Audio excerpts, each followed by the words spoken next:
नमस्कार। बुंदेलखंड विश्वविद्यालय झांसी के मीडिया सेंटर से मैं प्रोफेसर सुनील काबिया। आज बुंदेलखंड विश्वविद्यालय झांसी के पर्यटन एवं होटल प्रबंधन विभाग में एक इंटरेक्टिव सेशन रखा गया था, जिसमें इटली के एक प्रोफेसर फ्लावियस टारा आए थे। उनके अलावा और भी बहुत अच्छे एकेडमिशियंस हमारे बीच थे, जिन्होंने छात्राओं से संवाद किया। इन महानुभवों में एक हमारे साथ हमारे प्रोफेसर कुमार आशुतोष दिल्ली यूनिवर्सिटी के हमारे साथ में हैं। मैं प्रोफेसर कुमार आशुतोष जी का स्वागत करता हूं। प्रोफेसर कुमार आशुतोष जी ने टूरिज्म एकेडमिक्स में एक बहुत बड़ा नाम, बहुत बड़ी पहचान बनाई है। प्रोफेसर कुमार आशुतोष कई विश्वविद्यालयों में, कई संस्थाओं में अपनी सेवाएं दे चुके हैं। इनका रिसर्च में, एकेडमिक्स में बहुत अच्छा काम है। आपका बुंदेलखंड विश्वविद्यालय झांसी के पर्यटन एवं होटल प्रबंधन विभाग में स्वागत है। धन्यवाद। मैं आपसे जानना चाहता हूं कि जो आपने देखा हमारे विभाग को, पर्यटन एवं होटल प्रबंधन विभाग में विभिन्न प्रकार के स्टडी प्रोग्राम चल रहे हैं।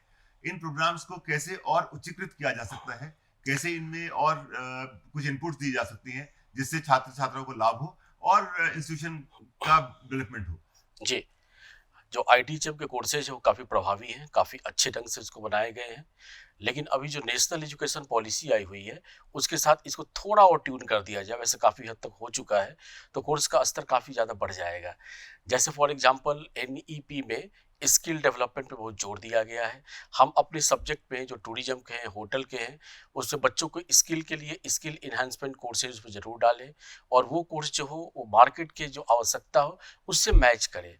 उसके लिए जब भी हम सिलेबस बनाने जा रहे हों, तो जो लोग इंडस्ट्री में काम कर चुके हैं उनको बुलाया जाए, उनके साथ एक लंबी मीटिंग चले, ब्रेनस्टॉर्मिंग सेशन चले और तभी हम लोग उस सिलेबस को कार्यान्वित करें अंतिम रूप में।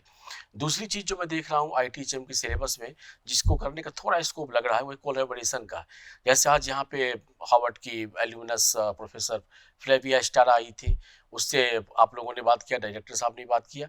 तो एक पॉसिबिलिटी हम लोग बना सकते हैं, जैसे फैकल्टी एक्सचेंज, स्टूडेंट एक्सचेंज, दोनों की पॉसिबिलिटी बने। क्योंकि बच्चे जब विदेशों में जाते हैं तो सिर्फ पढ़ाई नहीं पढ़ते हैं, वहाँ का कल्चरल बैकग्राउंड, वहाँ का इकोनॉमिक बैकग्राउंड, वहाँ का पॉलिटिकल बैकग्राउंड, वहाँ का हिस्टोरिकल बैकग्राउंड, सब चीज़ वो एक ही बार में सब सब समझ जाते हैं बिना कोई क्लासरूम को अटेंड किए हुए। तो कोलेबोरेशन वैसे मैंने देखा है आईटीएचएम का काफ़ी हो चुका है।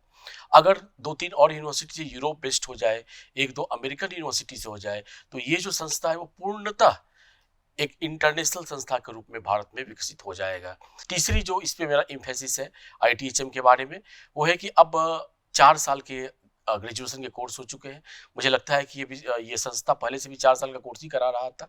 तो हम लोग उसमें अब मास्टर्स 1 साल में कैसे कराएँ, उसके लिए अलग से सिलेबस बनाना पड़ेगा। उस 1 साल में जो एम्प्लॉयमेंट ओरिएंटेड कोर्सेज हैं, उन्हीं को डालना पड़ेगा, ताकि बच्चे अगर 1 साल बाद छोड़ देते हैं, जो 4 साल का कोर्स करके आ रहे हैं, उनके पास ऑप्शन होगा कि वो 1 साल करके और अपना मास्टर डिग्री ले सकते हैं। तो जब वो मार्केट में जाएँ तो उनको जॉब आसानी से मिल जाए, उनको मार्केट एक्सेप्ट कर ले। ये छोटी-छोटी 2-3 बातें हैं, अगर हम आईटीएचएम में इसको इनकलकेट कर देते हैं, तो मुझे लगता है कि ये कोर्स अत्यंत ही प्रभावशाली होगा। इतनी अच्छा इंफ्रास्ट्रक्चर मैंने कहीं नहीं देखा था किसी स्टेट यूनिवर्सिटी में, जो आईटीएचएम के पास है। इतने इतने प्रभावी शिक्षक, इतनी बड़ी उनके पास जो एक एक्सपीरियंस है, तो मुझे लगता है कि ये संस्था जो है उत्तर प्रदेश में नंबर 1 तो भी है ही, पूरे हिंदुस्तान में नंबर 1 एक दिन बन सकता है, ये ऐसा मेरा विश्वास है। धन्यवाद प्रोफेसर आशुतोष जी। आपके द्वारा दिए गए बहुत अच्छे सुझावों को हम कोशिश करेंगे जल्द से जल्द इसको इम्प्लीमेंट करें। आपने बहुत अच्छे अच्छे सुझाव दिए हैं। आपने छात्र छात्राओं से, यहाँ के जो बच्चे हैं, खासकर फर्स्ट ईयर के छात्र हैं, उनसे आपने इंटरेक्ट किया। आपको उनमें क्या संभावनाएं लगती हैं? आपको उनसे इंटरेक्ट करके क्या लगा कि उनमें जिज्ञासा या ललक वो कैसी है? अगर सच पूछा जाए तो जो ट्रूली इंटरेक्टिव सेशन होता है वो आज हुआ। जो प्रोफेसर फ्लेविया स्टार और बाकी 3-4 प्रोफेसर ने बोला, मुझे लगता है 1 घंटा 30 मिनट तक चला होगा। आखिरी का जो आधा घंटा था, उसमें करीब-करीब मैंने देखा कि 10 से 15 छात्र क्वेश्चन पूछने के लिए एकदम उत्साहित थे। ऑल्दो सारा क्वेश्चन हम लोग नहीं ले पाए, लेकिन फिर भी मुझे लगता है कि 8-10 बच्चों ने अपना क्वेश्चन पूछा। क्वेश्चन की क्वालिटी से पता चलता है कि बच्चों की क्या पोटेंशियल है। उन्होंने बहुत ही क्वालिटी क्वेश्चंस हमारे प्रोफेसर के सामने रखे। इससे लगता है कि छात्रों का भविष्य उज्जवल इसलिए है क्योंकि उनको शिक्षा सही डायरेक्शन में दी जा रही है। बच्चे बहुत ही जिज्ञासु थे, बच्चे बहुत ही उत्साहित थे और मैंने फर्स्ट ईयर में ऐसा उत्साहित समूह कभी नहीं देखा था, जो आज मैंने आईटीएचएम में देखा है।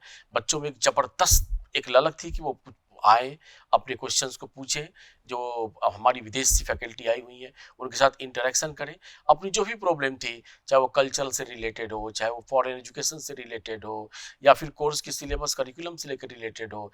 अब इतने कम 17-18 साल के बच्चों में ऐसी जो क्वालिटी ऑफ क्वेश्चंस उन्होंने पूछा, उसे देख के तो मुझे लगता है कि बहुत ही अच्छा बैच होगा, और इसका सारा क्रेडिट बच्चों को नहीं, टीचर्स को जाता है। धन्यवाद डॉक्टर साहब।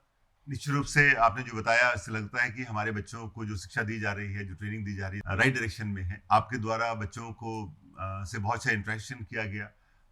बाकी जो एक्सपर्ट्स थे उन लोगों ने भी बच्चों से बहुत अच्छा इंटरेक्शन किया, और निश्चित रूप से बच्चों के लिए एक बहुत ही लर्निंग एक्सपीरियंस रहा होगा, बहुत ही एनरिचिंग एक्सपीरियंस रहा होगा, जो हम शायद बच्चों से फीडबैक लेंगे तो उसके बारे में जानकारी मिलेगी। हमें आशा करता हूँ कि आप पुनः हमारे विश्वविद्यालय आते रहें और हमारे छात्रों से इंटरेक्ट करते रहें, और आने वाले समय में दिल्ली यूनिवर्सिटी जैसे बड़े विश्वविद्यालय के साथ हमारा विश्वविद्यालय भी अगर एमओयू करे, और खासकर पर्यटन और होटल प्रबंधन के क्षेत्र में, तो हम उसमें कुछ रिसर्च और एकेडमिक्स में कुछ कार्य कर सके।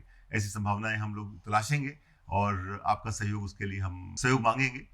आपका बहुत बहुत धन्यवाद। Thank you. धन्यवाद सर, नमस्कार।